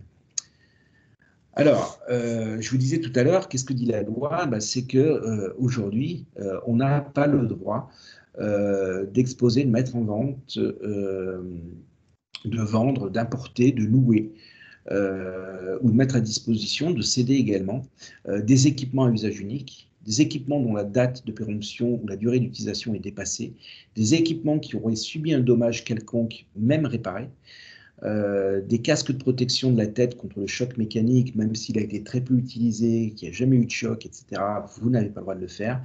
Les équipements de protection contre les agents infectieux et les appareils de protection respiratoire, à l'exception des appareils de plongée sous-marine. Voilà, donc ça, c'est relativement important. Voilà, nul n'est censé ignorer la loi et la loi doit être respectée. Donc attention quand vous allez vous inscrire dans un programme d'économie circulaire, si vous voulez effectivement basculer sur cette prestation de location-maintenance de produits, attention à cette particularité de la loi. On a vu qu'il y avait des présences préoccupantes de produits. Donc là, on va pouvoir demander la conformité des produits à tout ou partie d'un label de type 1 qui vont garantir l'absence de substances. Donc ça peut être l'agriculture biologique, l'écolabel européen, Cotex 100. Donc généralement, ça, c'est une spécification technique. Aujourd'hui, l'offre est suffisamment mature pour pouvoir imposer ça à ses fournisseurs. Alors bien sûr qu'on va devenir discriminant, mais l'objectif n'est pas d'être discriminatoire, et là on reste discriminant, donc bien sûr qu'on va le faire, c'est de demander à ce que les produits répondent aux exigences, par exemple du label Ecotex 100 ou du label européen. Donc c'est au fournisseur de vous apporter la preuve que le vêtement de travail ou le pays qui va vous proposer répondre à ces référentiels sur lesquels vous allez vous appuyer. La charge de la preuve incombe bien au fournisseur. Par contre, attention, l'analyse de la preuve vous incombe, vous, en tant qu'acheteur. Donc, il va falloir être aussi en capacité de regarder si toutes les allégations du fournisseur répondent bien à ces exigences. Parce que la particularité des marchés publics, c'est que vous ne pouvez pas imposer que le produit soit titulaire du label, vous pouvez simplement imposer qu'il réponde à tout ou partie du label, et puis à l'équivalence aussi, il y a cette notion d'équivalence à respecter. L'intégration d'exigences visant à bannir les substances préoccupantes classées CMR, donc ça aussi, par exemple, le Cotex 100, c'est super important. Donc ça, ce serait des critères d'attribution pondérés, ça peut être des spécifications techniques également. L'assurance que le règlement REACH est intégralement et correctement respecté, ça aussi, on sera sur des critères d'attribution pondérés ou des spécifications techniques. On va trouver également sur le transport, la pollution, l'énergie, les gaz à effet de serre des leviers, donc l'analyse des modes de transport utilisés par le fournisseur, la performance de son parc au regard des normes environnementales et ou des émissions de CO2. Ça va passer généralement par des critères d'attribution pondérés. Là aussi, est-ce qu'on a l'influence de faire changer la flotte d'un de vos fournisseurs en EPI si vous lui commandez 200 articles dans l'année parce que vous avez une cinquantaine de collaborateurs? C'est peut-être un petit peu compliqué, donc ça va être plutôt du critère d'attribution qui va être utilisé à ce niveau-là. L'adhésion du fournisseur à des programmes de réduction des gaz à effet de serre. Alors, je pense, donc, comme on est sur le transport, par exemple, il y a une initiative qui avait été lancée à la fois par la Fédération des transporteurs, mais aussi par l'ADEME, qui s'appelle Objectif CO2. On pourrait mettre un critère d'attribution sur la formation des chauffeurs à la conduite écologique. Bon, voilà, si effectivement vous commandez régulièrement des EPI, c'est important de pouvoir agir peut-être sur le transport. Ça sera du critère d'attribution pondéré également. En faire une condition d'exécution au marché, c'est quand même un petit peu compliqué parce qu'on n'est quand même pas non plus sur des marchés gigantesques. L'optimisation des déplacements, donc est-ce qu'il y a des hubs logistiques, est-ce que le fournisseur a signé des partenariats avec d'autres transporteurs, par exemple, pour éviter que les véhicules circulent à vide, est-ce ils font appel, par exemple, au transport intermodal, etc.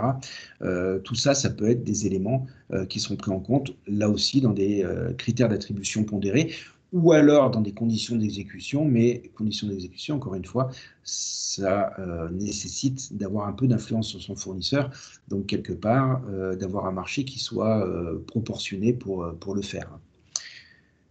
Parce que des fois, imposer trop de choses à votre fournisseur pour des marchés qui sont... vous risquez d'abord de retrouver des marchés infructueux, parce que les fournisseurs ne vont peut-être pas faire l'effort par rapport au montant de la commande que vous allez leur passer. Donc voilà, je dirais que la condition d'exécution, elle n'est pas en gras parce que voilà, c'est généralement pas celle qu'on forcément on privilégiera sur ce secteur d'activité. Alors, sur les déchets d'emballage, là aussi, on pourrait demander l'utilisation d'emballages éco-conçus, l'utilisation d'emballages réutilisables, la livraison peut-être en vrac des vêtements, enfin, dans un grand carton, mais pas forcément d'emballage article par article, donc de sous-emballage. La reprise et la valorisation des emballages par le fournisseur, tout ça, c'est des actions qu'on va pouvoir mener, donc du critère d'attribution sur l'utilisation d'emballages éco-conçus, du critère d'attribution ou de la condition d'exécution sur la livraison vrac. Ça, c'est quand même peut-être plus facile, effectivement, à exiger de la part d'un fournisseur hein, sur la livraison vrac. Et puis, sur la reprise et la valorisation des emballages par le fournisseur, ça peut être une condition d'exécution. Hein. Il vient, il vous livre et il va ensuite récupérer l'ensemble de ces emballages. Pour l'obsolescence et la durée de vie des produits, les grands leviers disponibles, ça va être d'intégrer des critères ou des caractéristiques de performance.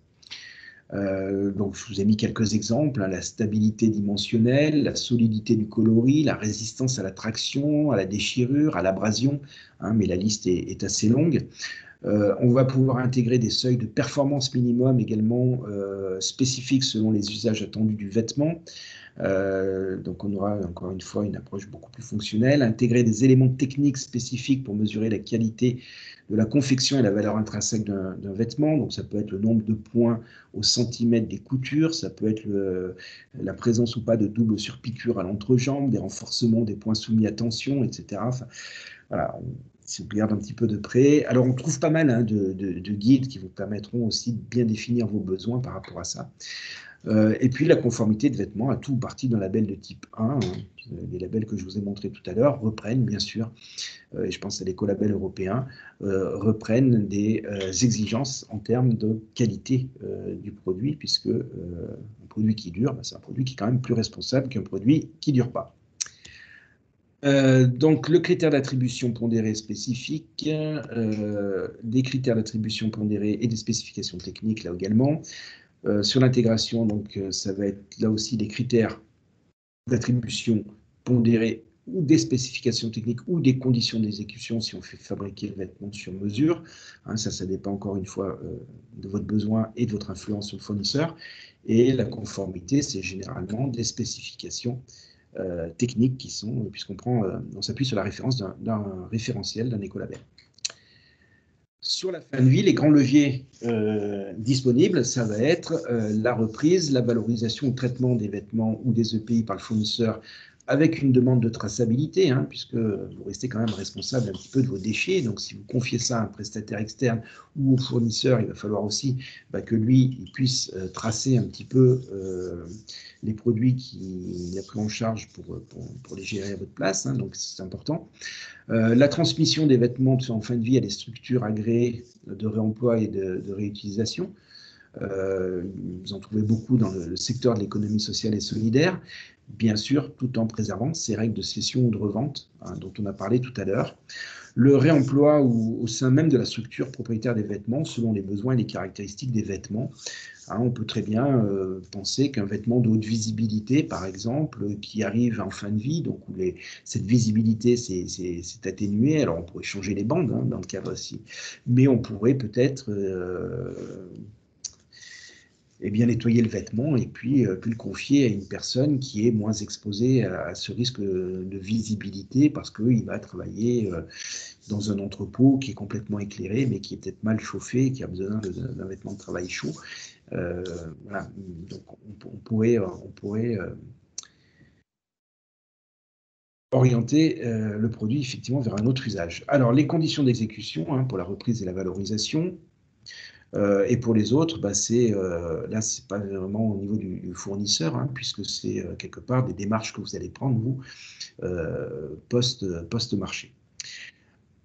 Voilà. Alors, comme je vous disais, quand vous allez demander toutes ces exigences, que ce soit la conformité à certaines spécifications techniques, quand vous allez demander également des critères d'attribution qu'il va falloir évaluer, eh bien, vous allez pouvoir vous appuyer donc sur les modes de preuve. Alors, les modes de preuve, il y a ces fameuses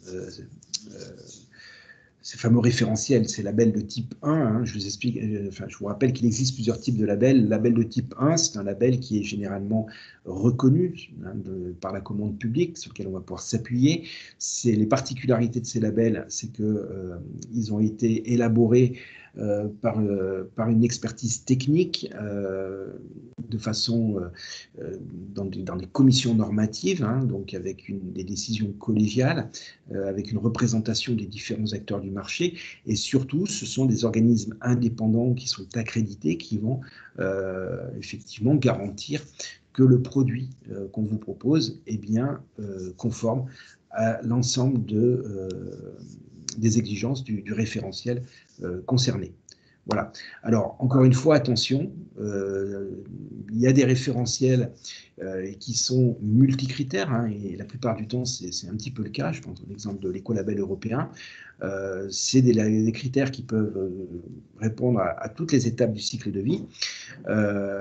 On a des fois des cahiers des charges qui sont très complexes, qui sont très techniques, et si vous avez un fournisseur, parce que le marché que vous proposez est important, n'est pas titulaire de l'écolabel, mais il voudrait absolument répondre à votre marché parce qu'il sait que son produit, malgré tout, serait éligible à l'écolabel, eh bien c'est à lui d'aller chercher les modes de preuve et à vous les apporter. Sauf que, encore une fois, c'est à vous d'analyser ça, et on retombe souvent sur une multitude de critères avec des cahiers des charges très complexes. C'est des documents techniques qui sont des fois très difficiles à comprendre et à interpréter. Attention quand même à cette petite faille qui peut y avoir. Vous allez pouvoir vous appuyer aussi sur des tests et des méthodes d'essai normalisées et reconnues. D'ailleurs, c'est ces méthodes-là qu'on retrouve souvent comme mode de preuve dans les écolabels. Hein, dans les écolabels, on va vous donner effectivement des seuils à respecter sur la stabilité dimensionnelle, sur le boulochage, la résistance à l'abrasion, à la traction, à la déchirure, etc.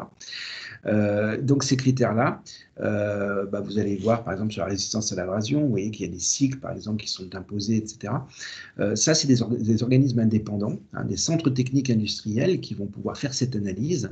Donc vous voyez, un fournisseur pourrait très bien, même s'il n'est pas titulaire de l'écolabel, aller demander ou un centre technique industriel, de faire les tests pour vous amener la preuve que ça répond bien à ces exigences-là. Vous, ça va nécessiter de bien connaître le référentiel pour connaître ces seuils, et surtout d'être en capacité à bien comprendre et interpréter le résultat qui proviendrait de ces centres techniques industriels. Mais aujourd'hui, c'est vraiment les seuls modes de preuve importants et fiables que l'on peut avoir. Hein. Éviter les allégations du fournisseur qui vous dit oui, oui, croyez-moi sur parole, ou les attestations sur l'honneur, parce que c'est assez compliqué. Alors, vous avez aussi donc toute une série de normes qui sont des méthodes d'essai normalisées sur la détermination des variations dimensionnelles, la sollicitation des coloris au lavage domestique, industriel, etc. Donc, vous allez pouvoir à chaque fois faire référence à... La liste, là, n'est pas exhaustive. Hein. J'avais commencé à faire cette liste, mais il m'aurait fallu 4 ou 5 diapos pour couvrir l'ensemble de ces normes, et... L'objectif n'était pas de vous assommer avec toutes ces normes, mais en tous les cas, voilà, il faut bien comprendre qu'il y a toute une série de normes aujourd'hui qui vont permettre de répondre à des caractéristiques, enfin des exigences très, très précises. Voilà, il est 11h30, il nous reste donc un temps pour les questions. Alors, je vais arrêter mon partage pour vous voir et voir si... voilà, vous avez des questions par rapport à tout ça.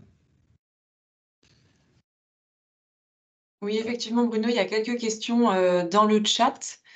Je vois que vous êtes en train de parcourir le chat, donc je vous laisse y répondre progressivement. Les EPI sont-ils exclus des achats inclus dans la loi AGEC sur les pourcentages d'achats en réemploi?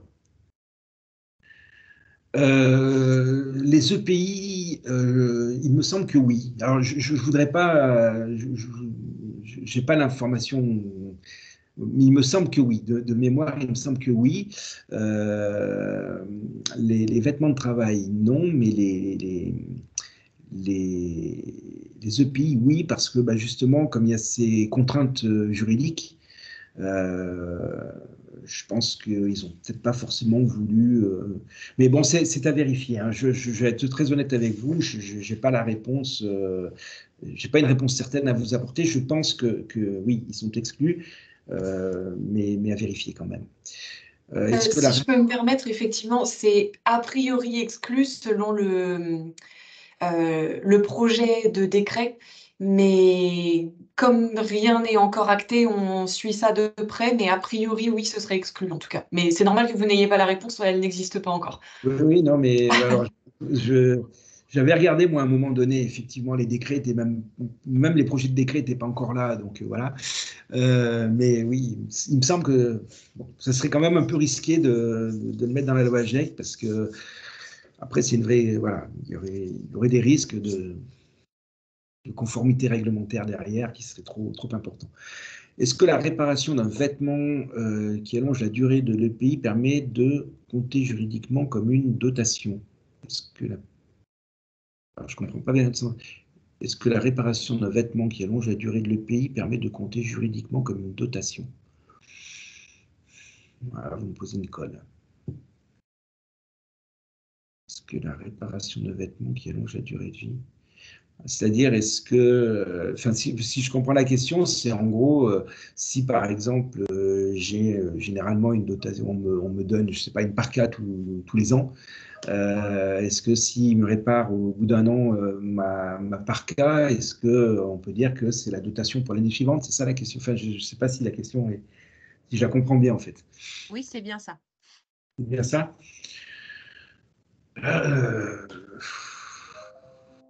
Alors, je ne sais pas si la juriste peut nous répondre là-dessus, parce que ça, je ne sais pas du tout. Euh, je ne sais pas. Franchement, je ne sais pas. Je suis désolé, mais est-ce que votre collègue Anaëlle est toujours là, la juriste? Oui. Oui, je suis toujours là et malheureusement, je n'ai pas la réponse à cette question qui est très spécifique, mais je pourrais regarder et Anaëlle pourra vous faire remonter la réponse le cas échéant. Ouais.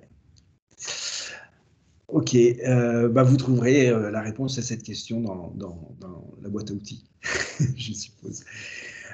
Quid des matières biosourcées sur les gants EPI dont la composition est en majorité plastique, la majorité de la production étant externalisée en Malaisie ou dans des pays n'ayant pas cette sensibilité sur l'aspect environnemental. Alors, aujourd'hui, on trouve effectivement des produits plastiques biosourcés. Alors, je pense que tous les gants ne sont pas peut-être forcément, parce que je pense qu'il y a des contraintes techniques, de sécurité, réglementaires qui doivent être imposées en fonction des niveaux de protection de certains gants. Maintenant, je pense que des gants à usage, je dirais, commun, je pense qu'on peut trouver aujourd'hui des gants en matière biosourcée à vérifier. Bon, je vous avoue que bon. Moi, je vous explique un petit peu voilà, comment on travaille tout au long du process achat pour construire son truc. Je ne suis pas forcément un expert textile. Hein. Je n'ai jamais fabriqué du textile ou je n'ai même jamais acheté du textile. Je me suis intéressé un peu aux enjeux, mais je vous avoue que là, vous avez des questions qui sont super pointues, je trouve. Alors, c'est clair que quand on a des pays qui sont fabriqués dans des produits où les réglementations sont un peu délicates, mais malgré tout, on arrive quand même à trouver aujourd'hui des produits qui sont, je pense, qui répondent à des référentiels où il y a voilà, tous les produits fabriqués dans des pays locaux sont pas mauvais. Hein. Moi, je dirais qu'il faut faire très attention à la contrefaçon. Il y a quand même beaucoup de contrefaçons aujourd'hui dans ces produits-là. Et les contrefaçons, vous trouvez même dans la contrefaçon, ils vont jusqu'à mettre les petites étiquettes qui vont bien pour vous apporter toutes les garanties et autres. Donc ça, il faut être assez vigilant. Mais voilà, sur la matière biosourcée, je pense qu'on trouve aujourd'hui, oui, certains gants en matière biosourcée. Après, là aussi, hein, c'est en garantie. Hein, je pense qu'il faut...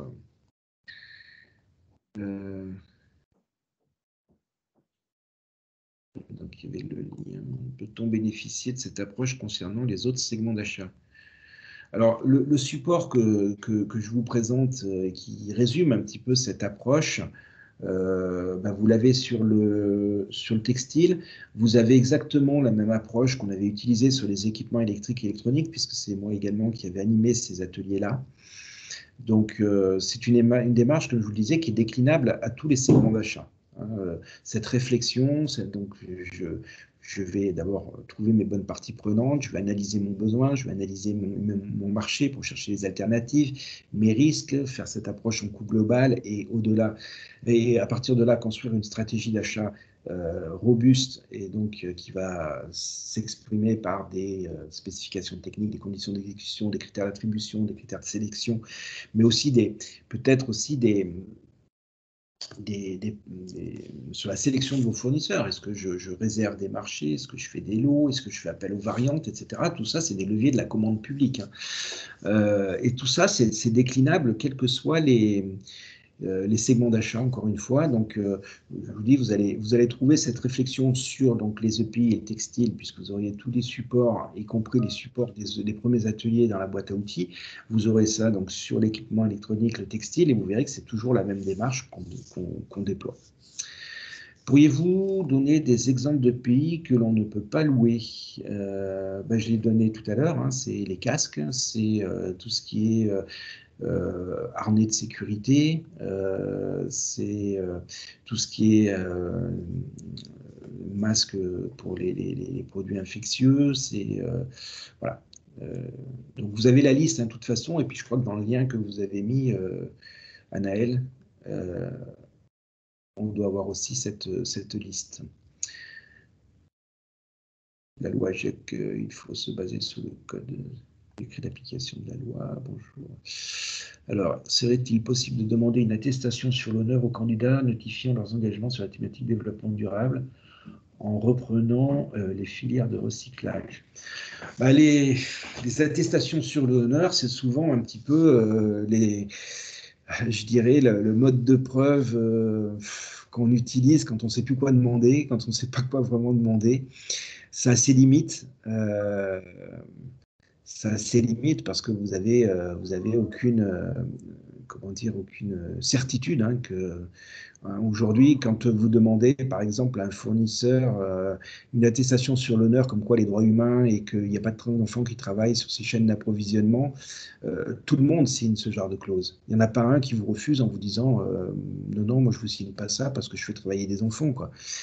Et pourtant, on voit que c'est un fléau, hein, que les droits de l'homme ne sont pas forcément très respectés et qu'il y a beaucoup d'enfants qui travaillent dans le textile. Donc, vous voyez, attention à ces attestations sur l'honneur. Moi, je pense qu'il vaut mieux être peut-être des fois moins exigeant, c'est-à-dire peut-être être un peu moins ambitieux, je dirais, sur son niveau d'exigence, mais de s'arrêter sur des éléments qui sont quand même vérifiables. Alors, je ne dis pas qu'il faut pas agir sur d'autres enjeux. Vous voyez, le travail des enfants et les droits humains, c'est vraiment le bon exemple. On pourrait se dire, bah oui, mais si on peut demander que ça et qu'on est obligé de se fier à ce qu'il va nous dire, parce qu'on n'est pas en capacité de faire des audits, etc., etc. Et même les audits aujourd'hui, c'est difficile, hein, des fois d'aller repérer certains enjeux. On pourrait se dire, bon, bah, finalement, ça ne sert pas à grand-chose de poser la question. Mais si, malgré tout, c'est important de le faire. C'est important de le faire dans le sens où le fait de le faire, ça dit attention, moi je ne cautionne pas ça, d'accord, et quelque part ça met une pression sur votre fournisseur parce que au départ, c'est les premiers clients qui vont lui imposer certaines choses. Il va répondre ça, mais sans savoir vraiment. Et puis au bout d'un moment, si tous ses clients commencent à lui poser la même question et il commence à mentir parce que lui-même on ne sait peut-être rien. Parce qu'il ne connaît pas forcément tous les détails de ces chaînes d'approvisionnement. Oula, pardon. ça peut être problématique. Mais en tous les cas, c'est important de le faire parce que quelque part, on voit que à un moment donné, le fournisseur il dit je ne peux pas mentir à tout le monde et il me pose des questions. Je ne sais peut-être pas forcément. Il va falloir que je creuse de ce côté-là parce que si demain les ONG dénoncent mes pratiques, dénoncent ce qui se passe sur mes chaînes d'approvisionnement, alors même moi je ne sais pas, ça pourrait avoir des conséquences dramatiques sur mes affaires. Donc si tout le monde commence à poser ces questions, ça augmente cette pression sur le fournisseur et ça le pousse à le faire. Nous on l'a vu à l'AFNOR, on a vu dans les fournitures de bureaux, on avait travaillé avec énormément de distributeurs de fournitures de bureaux à un moment donné. On leur posait ces questions au niveau des fabricants, hein, pour le compte de 7 ou 8 distributeurs. On leur posait des questions justement sur les droits humains, sur le travail des enfants. Tout le monde nous envoyait des attestations sur l'honneur, mais à force de toujours demander, de poser ces mêmes questions aux mêmes fabricants pour le compte de différents distributeurs, au bout d'un moment, l'ensemble des 8, je crois qu'on avait travaillé pour 7 ou 8 distributeurs à l'époque, ça représentait 80% du marché européen. Là, les fabricants s'étaient dit stop, attendez, oubliez ce qu'on vous a dit, on va quand même aller voir ce qui se passe sur nos chaînes d'approvisionnement. Donc voilà, c'est jamais, en tous les cas, un coup d'épée dans l'eau. Donc on peut demander des attestations d'honneur. Maintenant, attention, si c'est pour aller sur certains enjeux, je pense vous voyez, par exemple, sur la présence de substances dangereuses dans les vêtements de travail, allez plutôt vous appuyer sur un label comme Ecotext 100, mais ne demandez pas une attestation sur l'honneur, parce qu'ils vont vous dire non, il n'y a pas ça, mais vous n'aurez aucune certitude. Donc, il y a la référentiel, il y a ces centres d'essai techniques qui peuvent vous donner des éléments plus factuels, plus pertinents.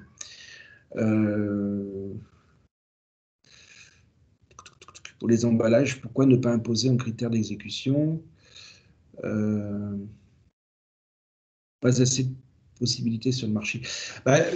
Si on peut mettre de la condition d'exécution au niveau des emballages. Maintenant, attention, parce que quand on achète des produits sur catalogue dans des grandes marques, c'est peut-être délicat si vous vendez des produits sur catalogue. Est-ce qu'ils vont vouloir... parce que des fois, on leur demande des emballages. Imaginez que vous dites, moi, je ne veux pas d'emballage plastique, je veux un emballage dans le papier recyclé, par exemple. Bon, pourquoi pas, on pourrait avoir... attention, parce que certains, si le marché en vaut la peine, ils vont avoir leur emballage plastique qu'ils vont enlever, et ils vont réemballer une deuxième fois dans un emballage plus adapté. Donc, quelque part, l'impact sur l'environnement. Alors, vous donnez bonne conscience parce que vous avez l'impression de recevoir un produit qui est emballé comme vous avez souhaité, mais souvent, comme le produit a été fabriqué en Chine, il a peut-être été emballé en Chine jusqu'à l'importateur ou au distributeur, et c'est lui qui fera peut-être ce reconditionnement. Donc, vous voyez, après, ça dépend du marché. Quand on a un marché conséquent, sur lequel vous allez imposer des choses, d'abord un patron, etc., parce que c'est des produits sur mesure. Là, vous pourrez effectivement imposer des conditions d'exécution là-dessus, mais il faut être déjà une organisation qui a une certaine influence, encore une fois, sur les fabricants et sur les fournisseurs. Pour répondre à la question des ressources, on peut opter pour du recyclé, mais c'est une solution environnementale acceptable? J'ai entendu que non. Il y a toujours des transferts de pollution.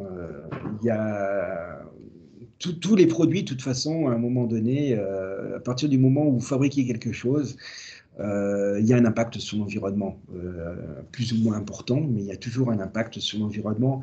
Je vous dis, le seul produit qui ne pollue pas, c'est celui qu'on ne fabrique pas. Hein. Donc voilà, maintenant, à partir du moment, bien sûr, quand on demande des exigences, on s'est trompé sur beaucoup de choses, mais à un moment donné, je pense qu'il est hyper important de laisser la recherche et le développement faire aussi. Je vais prendre un exemple. Alors ça aussi, ça sort un peu du cadre du textile, mais c'est pour bien comprendre ce que j'essaie de vous dire. C'est regardez par exemple ce qui s'est passé avec les premières générations de biocarburants. On a été très critique parce que finalement, il fallait plus d'énergie pour produire un litre de biocarburant que l'énergie que ce litre de carburant allait restituer derrière. Donc on pouvait effectivement condamner ces premières générations. En plus, on utilisait souvent du maïs, on utilisait des denrées qui pouvaient être des denrées alimentaires, donc on allait en plus appauvrir, ou tout au moins peut-être exposer certaines populations à la raréfaction, ce qui s'était passé aux États-Unis, quand ils achetaient au Mexique énormément de maïs pour faire leur biocarburant, pour faire rouler leur gros 4x4. eh bien, ça pénalisait la population locale au Mexique qui utilise le maïs comme denrée de base. Donc, ça a toujours cet inconvénient. Mais maintenant, les nouvelles générations de biocarburants sont beaucoup plus intéressantes. Et si on avait été trop sévère au départ, on n'aurait peut-être pas laissé ces nouvelles générations se développer. Donc, il y a la recherche et le développement qui est en place. Aujourd'hui, il y a bien sûr des alternatives qui existent. Est-ce qu'elles ont moins d'impact, plus d'impact, etc. C'est compliqué. Alors, il y a les analyses de cycle de vie, les ACV, qui vont vous permettre de déterminer ça. Mais attention, les ACV, alors ça traduit des choses, hein, mais il y aura toujours hein, des transferts de pollution. On fait mieux un endroit pour faire pire ailleurs, etc. C'est parfois très compliqué. Avez-vous les coordonnées d'organismes pour le recyclage des vêtements de travail?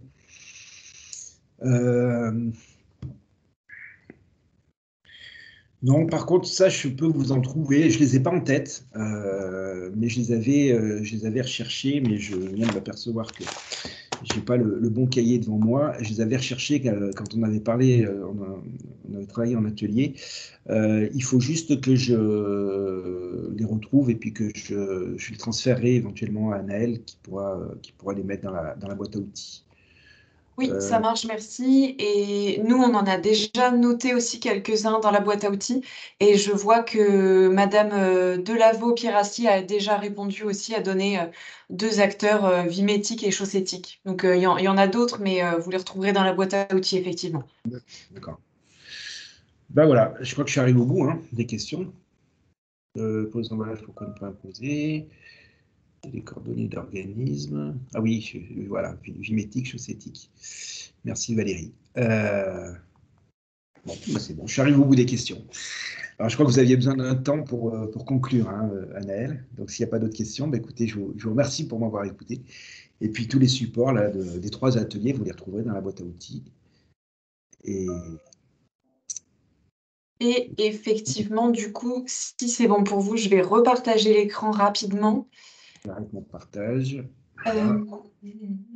Tac. Alors, je vous laisse me dire si vous voyez l'écran apparaître. Oui. Oui, ok, super. Donc effectivement, on vous a parlé à plusieurs reprises d'une boîte à outils que nous avons élaborée. Elle sera a priori disponible d'ici la semaine prochaine sur notre site et de toute façon, vous recevrez un mail pour y accéder. Donc ça vous fera un petit rappel.